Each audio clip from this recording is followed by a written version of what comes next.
With local governments gearing up for the inoculation of economic frontliners, it's here the side of the private sector.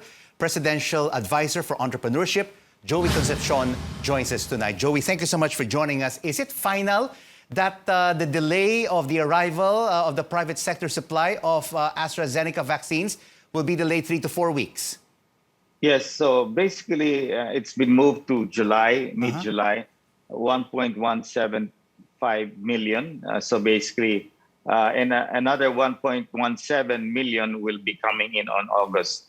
It's quite disappointing, but this does happen because the Thailand plant that's producing the vaccines is just gearing up for higher capacity. So, but I'm certain that as we go on towards the remaining months of the year, this capacity will continue to increase. But is there still a possibility, Joey, that it could arrive earlier than the 3 to 4 weeks in July?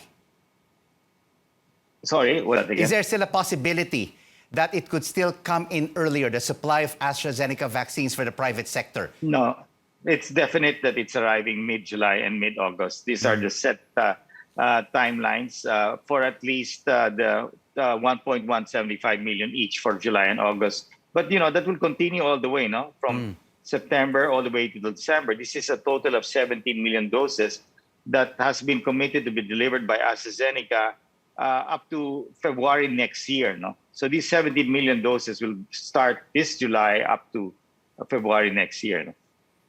What happens then to the A4 category, Joey, the so-called economic frontliners who are supposed to get their shots in June? Will their immunization also be delayed as well to July and further down the road? Yes, but many of our employees and the rest of the other companies, they have applied with the respective LGUs. So quite a number of them have been taking the vaccines through the LGU. When we start on July, that will be ramped up. No, we will have definitely some excess vaccines because some of our employees already have taken their vaccines. So, but that will not be a problem. We will also donate this maybe to their families, or if there's enough, we will maybe even donate it to the LGUs.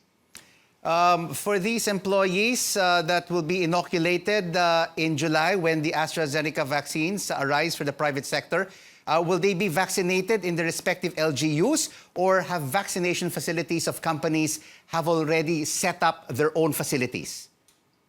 Well, you have San Miguel, you have Ayala, and a number of other private sector companies that have set up their centers. No? And there's small ones as well, no? Provided they are accredited by TOH. So Zwellig is the choice of us or of our group to handle basically the storage and distribution to the different vaccine centers. And each company has already pinpointed these outsourced providers for the vaccination employees. The only problem is that, of course, it's now delayed by another 3 weeks. No? So it's a little frustrating, but then again, we'll just have to advise these vaccination centers that there will be some delays. I hope there will be no problems because these capacities were already booked, but I'm sure we'll be able to sort that out. Joey, you're pushing for the implementation of vaccine passes. How far are you into discussions with the national government on implementing this? And how will this work?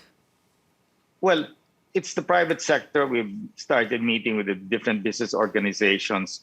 And what we're saying is that the objective here is those that are vaccinated should be given greater mobility. You know, that's the key word, mobility. Now, the migration from the current LGU Bakuna cards to a national Bakuna card is still, many people have been suggesting that. I believe that the government is looking into it. And we have started to have discussions. Each sector is discussing with their own respective, like the Department of Trade and Industry, Mon Lopez, Restaurant.ph has started to talk to them. But we're putting all of this into a plan that the private sector will propose.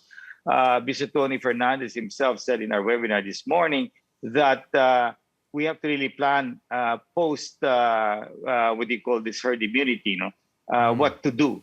And I think if we are to look at it long-term, and this will be a long-term thing whereby vaccines will be deployed every year, at least a booster shot, then the health card, the Bakuna card, has to be really well documented. No, this has to be blockchain and all of that, and digitalized. No? So, and this will eventually migrate towards a card that will be used internationally. And we've talked to Secretary Berna, no? And we're pushing that eventually, hopefully, as we promote domestic tourism, that those vaccinated will not need any more a PCR test, and even the seniors should be allowed to be mobile. No, so many things are being discussed at this point in time among the private sector. And this Bakuna card, Joey, will not discriminate. This Bakuna card will cover all vaccine brands. Definitely, it will cover all vaccine brands. It will be basically still the LGU card that migrates into hopefully a national card, but the respective LGU will still be stated in that card. No? But so that eventually what we want to do is, because if eventually these Bakuna cards will be used internationally, there's so many LGU cards that it will be confusing. So I think this will eventually have to migrate into a national Bakuna card. And I think IATF should specify what kind of mobility will be given to those who are vaccinated. No? How much mobility will be given? And that will determine the level of how big and how we can open up the economy to basically the number of people vaccinated. No? Joey Concepcion, thank you so much for joining us. Presidential Advisor for Entrepreneurship.